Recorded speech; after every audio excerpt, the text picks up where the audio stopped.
E se eu te dissesse que a pergunta mais assustadora sobre viagem no tempo não é se ela existe, mas se alguém já voltou do futuro? Pense nisso por um segundo. Se uma pessoa realmente tivesse atravessado os séculos e chegado até aqui, qual seria a primeira prova impossível de ignorar? Uma foto? Uma previsão certa demais? Ou algo muito mais estranho, que ninguém conseguiria explicar? Essa ideia mexe com a gente porque toca em algo profundamente humano. Não é só curiosidade. É desejo. Desejo de saber o que vem depois. Desejo de corrigir erros. Desejo de escapar do acaso. Por isso, histórias de viajantes do tempo nunca morrem. Elas reaparecem em fóruns, vídeos, boatos e lendas urbanas, sempre com a mesma promessa silenciosa: talvez o futuro já tenha tentado nos avisar. Mas antes de falar em máquinas do tempo, vale lembrar uma coisa fascinante: o cérebro humano já faz, todos os dias, uma espécie de viagem no tempo. Você revive o passado, imagina cenários, antecipa problemas, planeja respostas.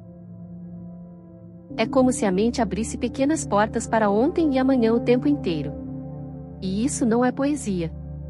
É parte do jeito como pensamos, sentimos e decidimos. Talvez seja por isso que tanta gente se prende a histórias assim. Alguns vivem mais no ontem, presos em arrependimentos. Outros vivem no amanhã, ansiosos por respostas. Cada pessoa carrega sua própria relação com o tempo. E quando alguém diz ter vindo do futuro, a mente encontra ali um atalho perfeito entre medo, esperança e imaginação. A internet entendeu isso muito cedo. Entre 2000 e 2001, surgiu um dos casos mais famosos de todos os tempos, Dom Titor. Em fóruns online, um usuário afirmou ser um militar vindo de 2036. Falou de missão, descreveu detalhes técnicos, fez previsões dramáticas e alimentou a internet com uma mistura de mistério e certeza. O problema é que, com o passar do tempo, as previsões não se confirmaram. Mesmo assim, a história cresceu. Virou cultura pop e virou lenda. E esse é o padrão. As melhores histórias de supostos viajantes do tempo quase sempre fazem três coisas muito bem. Primeiro, trazem detalhes técnicos, para parecerem reais. Segundo, lançam uma profecia, para prender a atenção.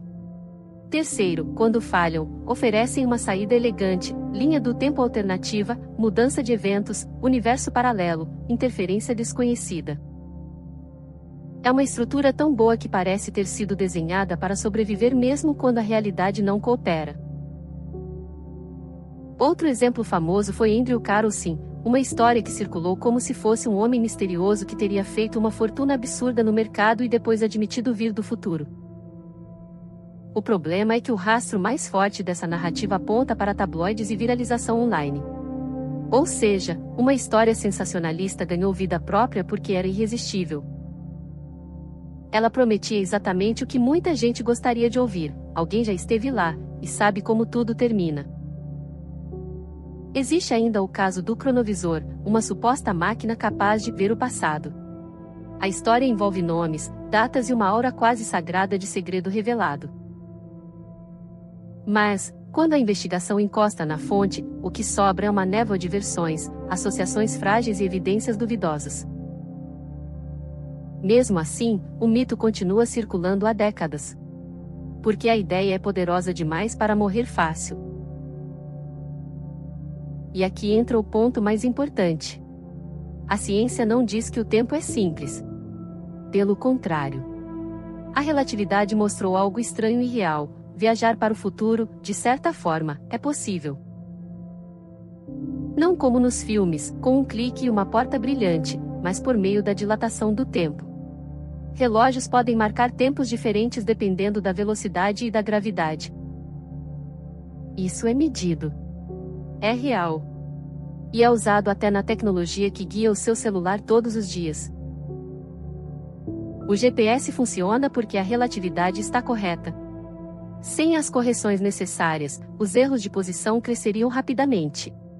Isso não é teoria abstrata. É engenharia baseada em física testada. Em 1971, relógios atômicos levaram a relatividade ainda mais a sério quando foram transportados em aviões ao redor do mundo. Ao voltar, mostraram diferenças de tempo compatíveis com as previsões. Uma pequena viagem ao futuro, medida em nanosegundos. Pequena, sim. Mas real. Só que há uma diferença enorme entre avançar no tempo e voltar dele.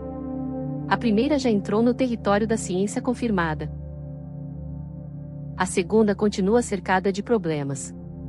Quando a conversa passa para voltar ao passado, entramos em soluções matemáticas muito especulativas, como curvas fechadas no tempo e certos modelos com buracos de minhoca.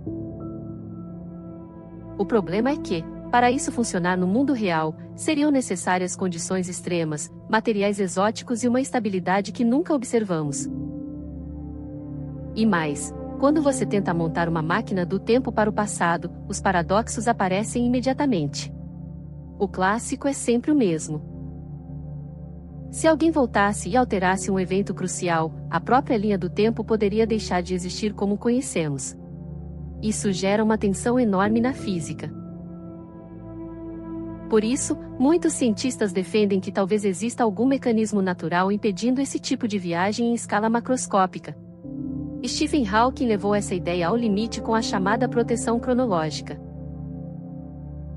Em termos simples, a suspeita é que as leis da física podem estar protegendo a causalidade.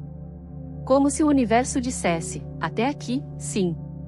Dali para trás, não.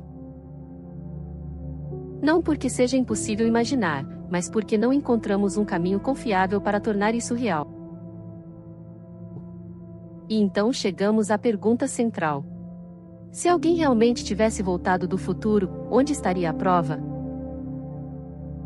Não um boato. Não uma coincidência. Não uma previsão vaga reinterpretada depois. Uma prova sólida. Repetível. Verificável. Algo que resistisse ao escrutínio de físicos, historiadores, jornalistas e céticos ao mesmo tempo. Até hoje, isso não apareceu. E é aqui que a história fica mais interessante, não menos. Porque a ausência de evidência não destrói a fascinação. Ela só a devolve ao lugar certo. O lugar da pergunta. Do espanto. Da possibilidade. A ciência não precisa matar o mistério para ser honesta. Ela só precisa separar o que é fascinante do que é comprovado.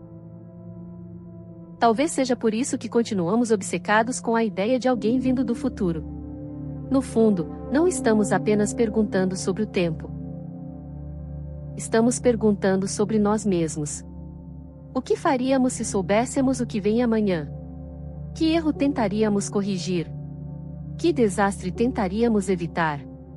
Que versão da nossa vida gostaríamos de reencontrar?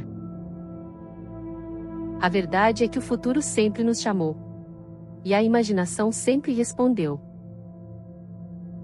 Só que, até hoje, entre a lenda e o laboratório, o que existe de sólido é isto: a física permite alguns efeitos reais de viagem para o futuro. Mas não há nenhuma evidência confiável de alguém ter voltado do futuro com provas verificáveis. Nenhuma. O resto continua sendo história, especulação e mistério. E talvez seja justamente isso que torna tudo tão irresistível. Porque, mesmo quando a ciência fecha uma porta, a curiosidade abre outra. E do outro lado dela, sempre existe a mesma pergunta esperando por nós: e se alguém já tentou nos avisar?